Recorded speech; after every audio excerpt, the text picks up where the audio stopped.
Middle east में चल रहे जंग के हालात के बीच बेंगलुरु में कमर्शियल गैस सिलेंडर का संकट बढ़ गया है और अब ऐसे हालात आ गए हैं कि होटल्स को लगभग खुद को बंद करना पड़ेगा क्योंकि सिलेंडर्स की सप्लाई जो है वो बंद हो चुकी है।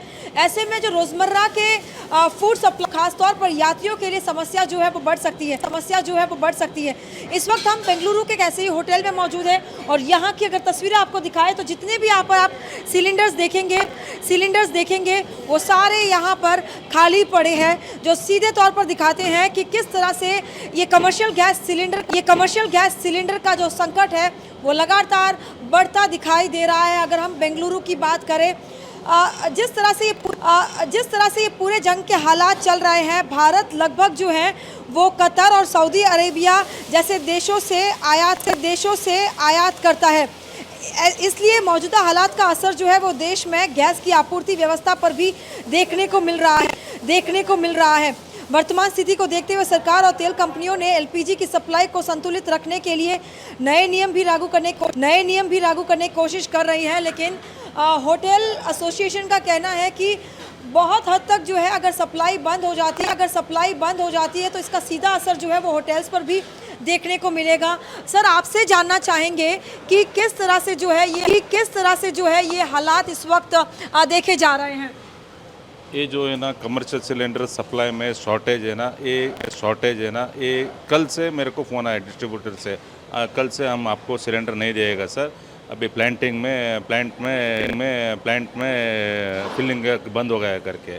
हम जो डेली मेरे को 5 सिलेंडर चाहिए, अभी मैं 3 दिन से स्टॉक कर दिया, आज तक मेरे को सिलेंडर बराबर हो जाएगा।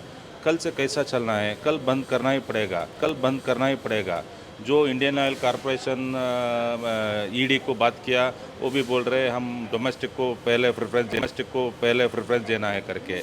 ये जो होटल इंडस्ट्रियल में बेंगलुरु में 1 करोड़ से ज़्यादा लोग होटल इंडस्ट्रियल में डिपेंड है। ये कैसा कर सकते हैं, कैसा वो खाना करना है? लॉयर से, डॉक्टर से, आईटीबीटी कंपनी वाला है, सब लोग को होटल में खाना ही पड़ेगा। अभी थोड़ा 50-70% जैसे है तो हम मैनेज करना पड़ेगा। अभी कुछ भी नहीं है, हमारे पास सिलेंडर नहीं है करके बोल दिया तो कैसा है?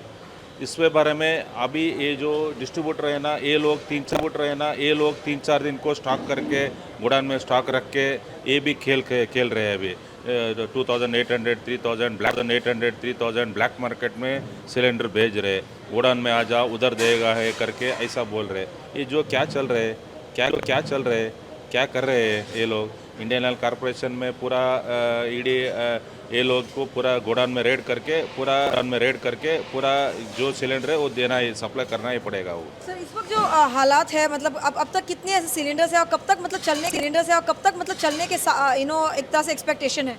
अभी शाम तक हम कल चल सकते, कल को देखना पड़ेगा और दूसरा प्राइवेट कंपनी का पास बात करके वो 2-3 दे सकते, उसका भी सप्लाई नहीं है, वो भी बोल रहे नहीं है करके।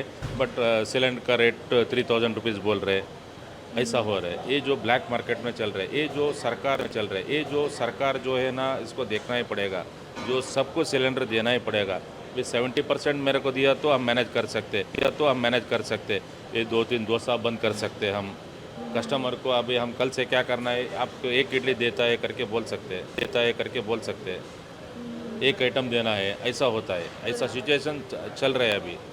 तो देखिए कितना गंभीर हो रही है ये समस्या। ये इसी से अनुमान लगा सकते हैं कि ब्लैक मार्केटिंग जो है वो लगातार बढ़ रही है और कहीं ना कहीं जो है मार्केट, आपको बता दें कि लगातार सिलेंडर की जो सप्लाई है वो कुछ इस तरह से प्रभावित हो रही है कि होटल ओनर्स का भी कहना है कि अगर सप्लाई सिलेंडर्स की नहीं होती है तो सीधे तौर पर होटल्स बंद करने की कगार पर पहुंच जाएंगे। ऐसे में ये उम्मीद कर रहे हैं कि सरकार इसका कोई रास्ता निकाले और ख़ास तौर पर जिस तरह से ब्लैक मार्केटिंग इस वक्त चल रही है उस पर भी जो है कहीं ना कहीं कुछ रोक लगे। पिंकी राजपुरोहित, एबीपी न्यूज़, बेंगलुरु।